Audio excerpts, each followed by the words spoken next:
Amados hermanos, estimados amigos, les saludamos en el nombre del Señor Jesucristo. Les invito a abrir las Escrituras para que compartamos la lectura de la palabra del Señor. Libro de Ruth capítulo 1. Vamos a leer los primeros 8 versículos. Amén. En el nombre del Señor. Dice: aconteció en los días que gobernaban los jueces, que hubo hambre en la tierra. Y un varón de Belén de Judá fue a morar en los campos de Moab, él y su mujer y 2 hijos suyos. El nombre de aquel varón era Elimelech y el de su mujer Noemí. Y los nombres de sus hijos eran Malón y Kelión, efrateos de Belén de Judá. Llegaron pues a los campos de Moab y se quedaron allí. Y murió Elimelech, marido de Noemí, y quedó ella con sus 2 hijos, los cuales tomaron para sí mujeres moabitas. El nombre de una era Orfa y el nombre de la otra Ruth, y habitaron allí unos 10 años. Y murieron también los 2, Malón y Kelión, quedando así la mujer desamparada de sus 2 hijos y de su marido. Entonces se levantó con sus nueras y regresó de los campos de Moab, porque oyó en el campo de Moab que Jehová había visitado a su pueblo para darles pan. Salió pues del lugar donde había estado y con ella sus 2 nueras. Y comenzaron a caminar para volverse a la tierra de Judá. Y Noemí dijo a sus 2 nueras: andad, volveos cada una a la casa de su madre. Jehová haga con vosotras misericordia, como la habéis hecho con los muertos y conmigo. Amén. Amén al Señor. Amigos, hermanos, estamos frente a una situación que es de toda necesidad de examinar, porque como toda la palabra de Dios está bajo la acción del Espíritu Santo, hay aquí alguna enseñanza que debe ayudarnos en nuestro vivir en la comunión de Dios y con Dios. Dice en los primeros versículos que cuando en el pueblo de Israel gobernaban los jueces. Hemos dicho esto en algunas predicaciones anteriores. Cuando Israel sale de la esclavitud de Egipto, pasa los 40 años del desierto y conquista la tierra prometida, la tierra de Canaán. Dios decide que el gobierno que corresponde es un gobierno teocrático. Dios mismo gobernando sobre ellos, a través de algunos hombres que el Señor levantaba. Estos hombres no tenían cualidades ni características especiales, salvo uno, Samson, que era un hombre de mucha fuerza física. Pero lo normal eran hombres muy del grupo, entre los ciudadanos, no destacaban por tener cualidades especiales. El Señor más bien juzgaba su corazón, observaba cómo era el hombre en su alma, y el Señor lo levantaba, el Señor lo instruía y sobre todo el Señor ponía su Espíritu Santo en él. En estos tiempos en que gobernaban así los jueces en Israel, dice que se produce un tiempo de hambre, hay una gran hambruna, ¿no? Si usted me acompaña en el capítulo 1, verso 1, dice que hubo hambre, una hambruna en la tierra, en un amplio sector seguramente. Es probable que a causa de alguna falta de lluvias, no, se produce una gran hambre.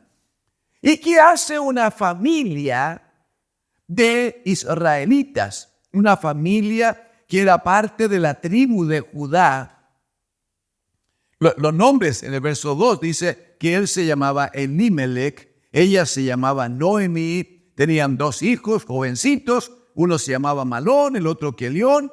¿Y qué hacen? Los papás toman la decisión de salir de Canaán, salir de la tierra prometida, salir de la tierra que Dios les había asignado, que Dios les había heredado, para resolver ellos un problema de hambre.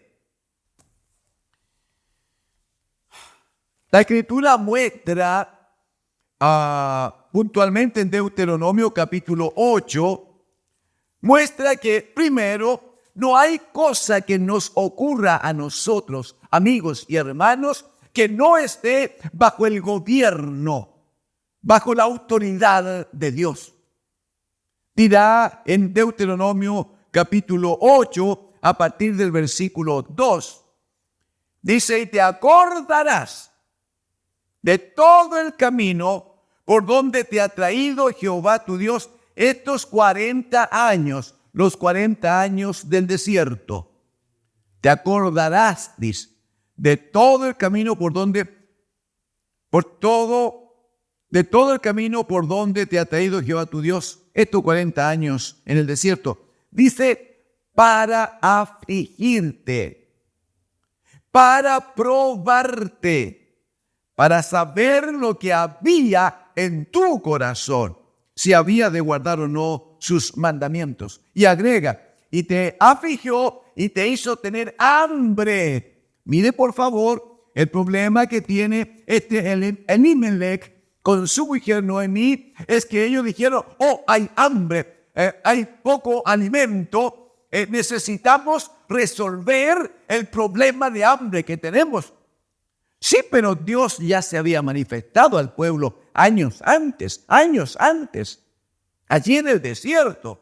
El Señor le dice: miren, cuando yo les hice estar 40 años en el desierto, yo les afligí, yo les probé, porque me importaba saber cuál era su reacción, qué había en el corazón de ustedes. Si me creían o no, si me amaban o no, si obedecían o no la palabra que yo les había dado. Más aún le dirán en el verso 3, yo les afligí, le hice tener hambre. Porque, bueno, había propósito, dice, porque quería enseñarles. En el verso número 3 dice, para hacerte saber que no solo de pan vivirá el hombre, mas de todo lo que sale de la boca de Jehová vivirá el hombre. O sea, cuando el pueblo tiene hambre, amigos, hermanos, uno debiera reconocer que hay uno que provee siempre de pan. Hay uno que tiene el control de todas estas cosas. Mire cómo dice Isaías 55, por favor. Isaías 55,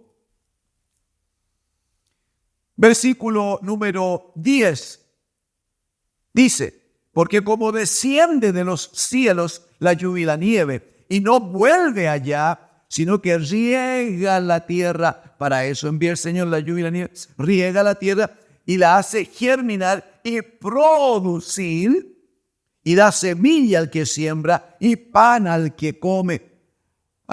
O sea, si uno el mismo texto lo revisa en un sentido distinto a este orden, y comienza leyendo desde abajo, vamos a entender que la lluvia cae sobre la tierra y la hace germinar, la lluvia pues, la hace germinar y la hace producir, y que permite finalmente que haya semilla para el que siembra y que haya pan para el que come.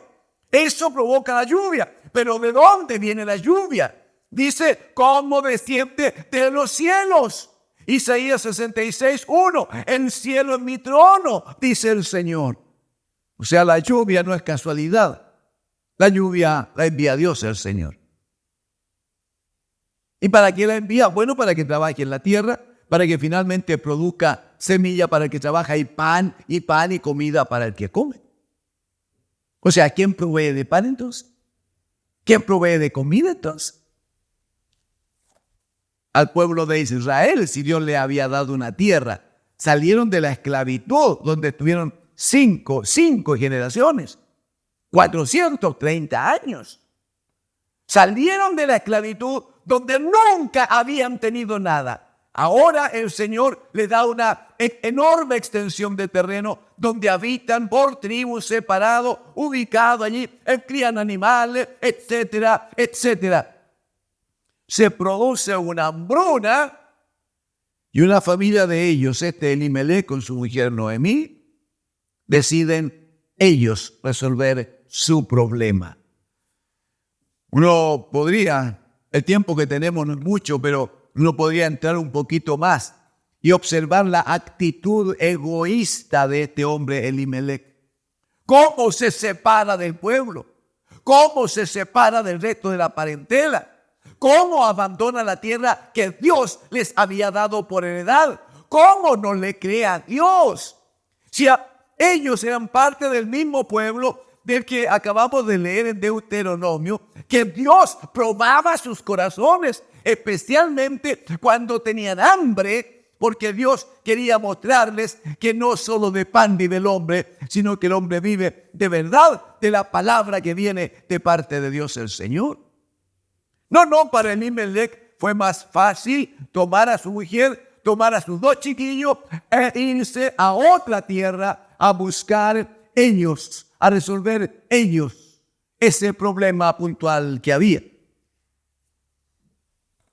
No vinieron a Jehová Dios, no pidieron ayuda al Señor, no clamaron para que el Señor enviara la lluvia, no suplicaron perdón y misericordia de Dios para que Él les alimentase.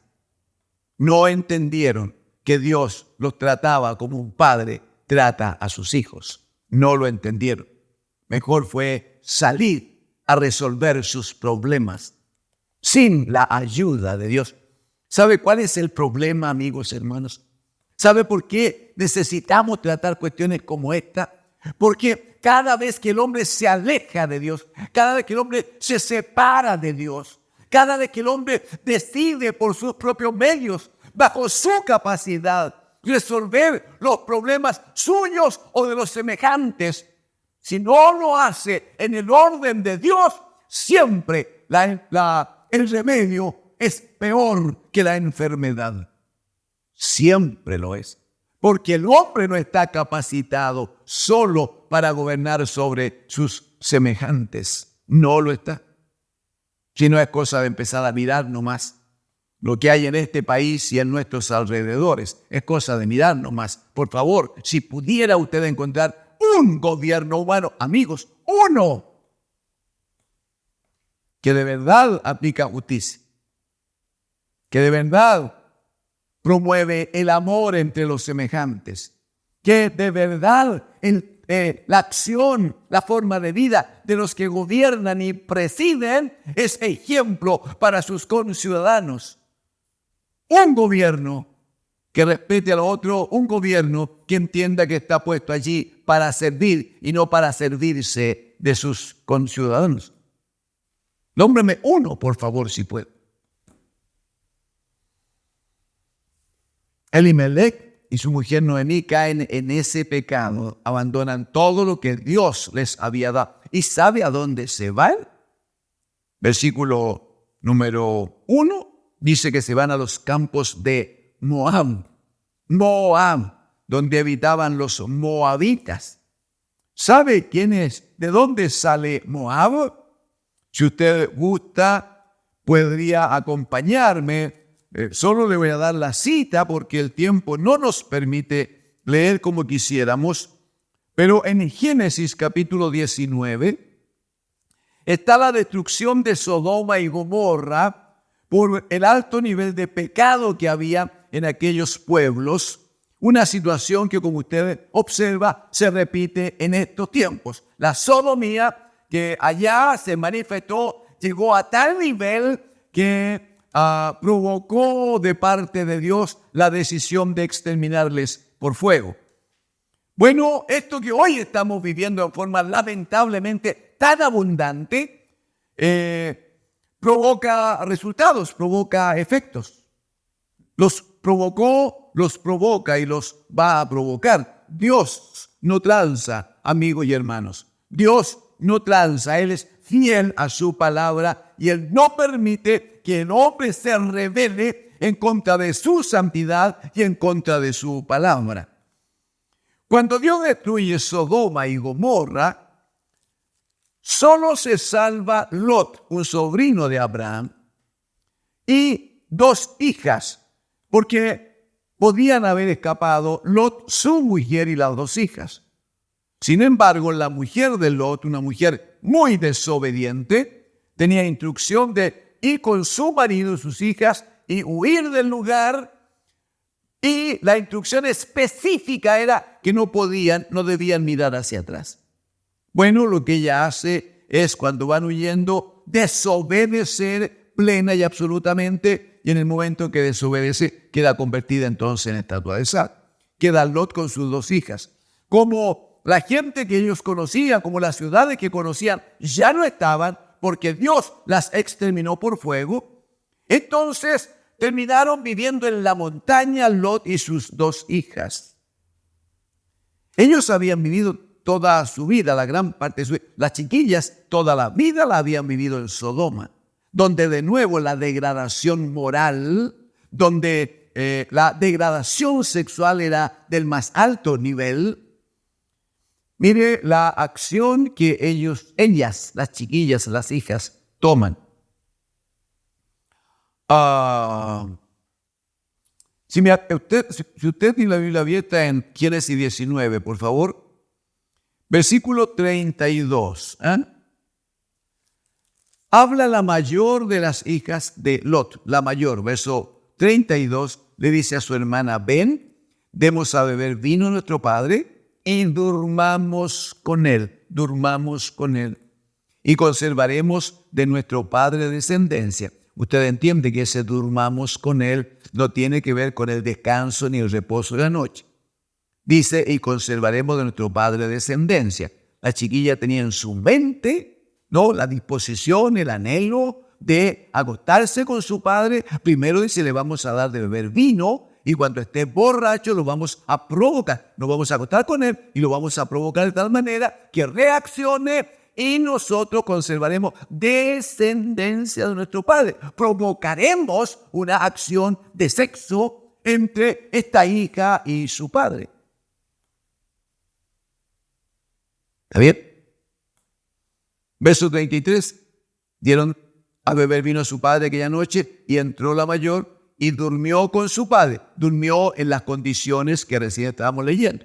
No buscaba de casar, no quería tener sexo con su padre porque estaba pensando en tener descendencia de esta manera. Entonces entró la mayor y durmió con su padre, mas él no sintió cuando se acostó ella ni cuando se levantó. Verso 34. El día siguiente dijo la mayor a la menor: he aquí, yo dormí la noche pasada con mi padre, démosle a beber vino también esta noche, y entra y duerme con él para que conservemos de nuestro padre descendencia. El planteamiento es el mismo. Lo que había en el corazón de esta chiquilla es lo mismo. Ella no ha cambiado. El corazón con el que vivió en Sodoma, viendo todo el pecado a su alrededor, ese pecado estaba firme en ella. Verso 35, y dieron a beber vino a su padre también aquella noche, y se levantó la menor y durmió con él. Pero él, el padre, no echó de ver cuando se acostó ella ni cuando se levantó. Verso 36, y las 2 hijas de Lot concibieron de su padre, y dio a luz la mayor un hijo, y llamó su nombre Moab, el cual es padre de los moabitas hasta hoy. El nombre Moab viene de aquí entonces, de el hijo que a través de este incesto se consigue entre la hija de Lot y este varón, su padre. Luego de tiempos. Es difícil pensar que cada una de las chiquillas se acostó una vez con el papá e inmediatamente quedaron embarazadas. Seguramente lo hicieron una forma de vida. Seguramente lo hicieron una y otra vez, como se acostumbra a tener relaciones inmorales y pecaminosas, a veces hombres con hombres, mujeres con mujeres, o como en este caso, mujeres jóvenes que buscan relaciones con sus padres. Y al revés, padres que malignamente buscan tener sexo con sus hijos o hijas. La hija mayor entonces concibe, tiene un hijo y le llama Moab. Moab, usted entenderá que es imposible que haya bendición de Dios en una persona, luego en una familia y luego en un pueblo que proviene de esta manera, que de esta manera es creado, es establecido. Cuando la semilla está contaminada, todo el árbol está contaminado y todo fruto está contaminado. Moab, por lo tanto, era un pueblo absolutamente despreciado por Dios. Cuando en la ley de Moisés el Señor establece a quienes le está prohibido de por vida, nunca, jamás podían integrarse a la congregación del pueblo de Dios, del pueblo de Israel.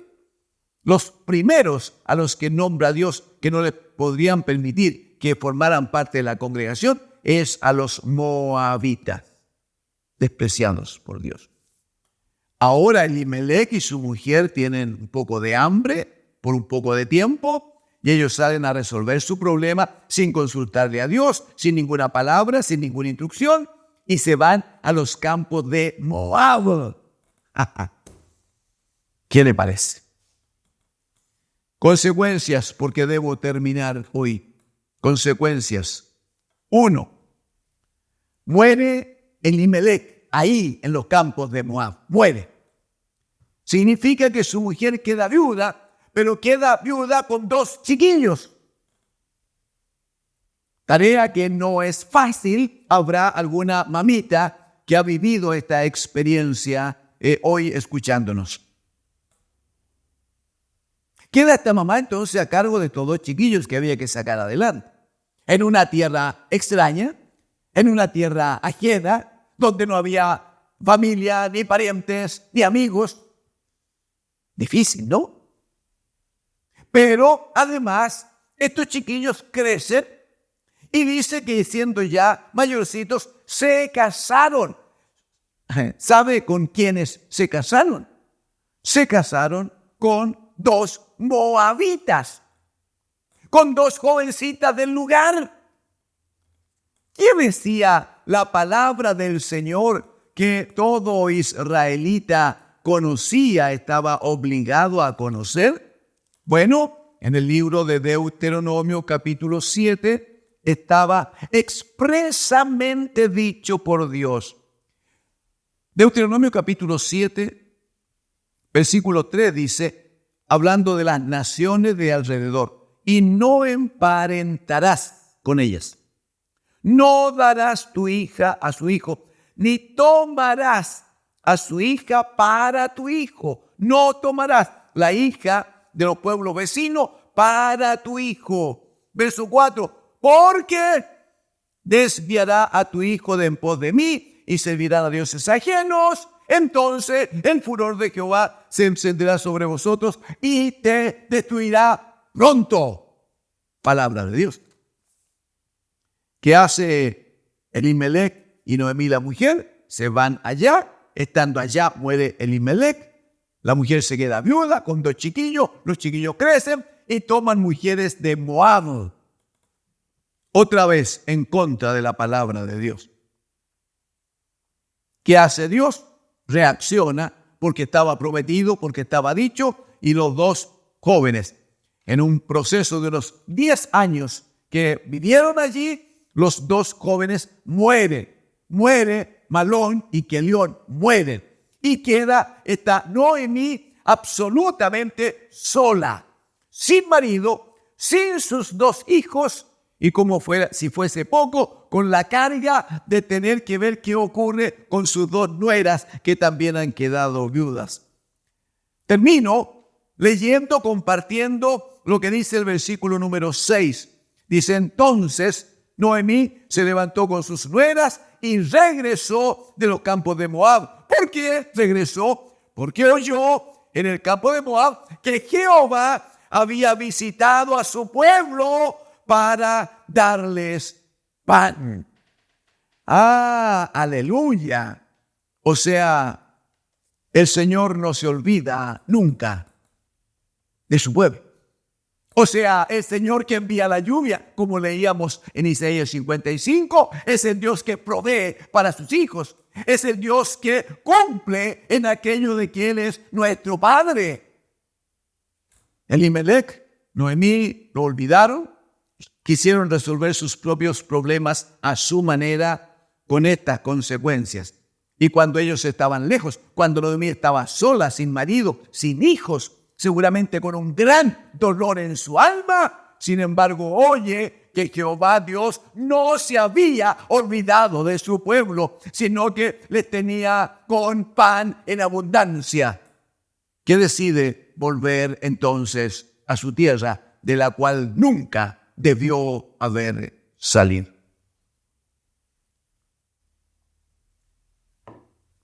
Permíteme una breve exhortación para terminar. Es probable que alguno de ustedes, amigos y hermanos que está escuchando, es probable que alguno de ustedes fue parte de la casa de Dios. Es probable que alguno de ustedes fue parte de la tierra en que Dios te colocó, te puso como hijo suyo. A lo mejor muchas veces llamaste a Dios como Padre. Muchas veces viniste al Señor, oraste al Señor, el Señor te atendió, el Señor te cubrió, el Señor te alimentó. Sobre todo, Él trató con tu vida y con tu alma. Pero a lo mejor por alguna dificultad, por algún problema, un encontrón con alguien, por alguna situación, o simplemente porque miraste las luces del mundo, decidiste darle vuelta a la espalda al Señor y te retiraste y te mandaste cambiar y quisiste hacer tu propio camino. Te invito en el amor del Señor a que valores que has ganado este tiempo que has estado lejos de Dios. Y si puedes, haz un resumen de todo lo que has perdido estando lejos de la casa del Padre. Te invito a que lo consideres ahora, porque ahora es el tiempo que el Señor te habla, para que como primera medida hagas lo que hace Noemí. Escuchó que en la casa de allí en Israel, en la tierra que Dios les había dado, Jehová Dios había visitado a su pueblo, porque Él no abandona jamás a los suyos. Entonces, en Israel había pan en abundancia. Era el tiempo de volver a la casa. Amigo, no sé en qué situación estás, hermano. No sé en qué situación estás. Permíteme decirte que hoy es el tiempo en que el Señor quiere tratar contigo para que vuelvas a la casa. Él tiene pan en abundancia para ti. Él tiene una casa que te espera. Él tiene una familia de amor que aguarda tu regreso. Él desea que para ti haya paz y haya bendición y no sigas un camino de soledad y finalmente de muerte. Hay caminos, dice el profeta, que al hombre le parecen rectos, pero su fin es camino de muerte. Hay un solo camino que es seguro. Hay un solo camino que es verdad. Jesucristo dijo, yo soy el camino y la verdad y la vida. Y nadie viene al Padre sino por mí. Vuélvete hoy. Ven hoy a Jesucristo. El Señor en su misericordia te está esperando. Él te va a recibir. Te lo garantizo, Él te va a recibir. Que Dios, el Señor, te bendiga.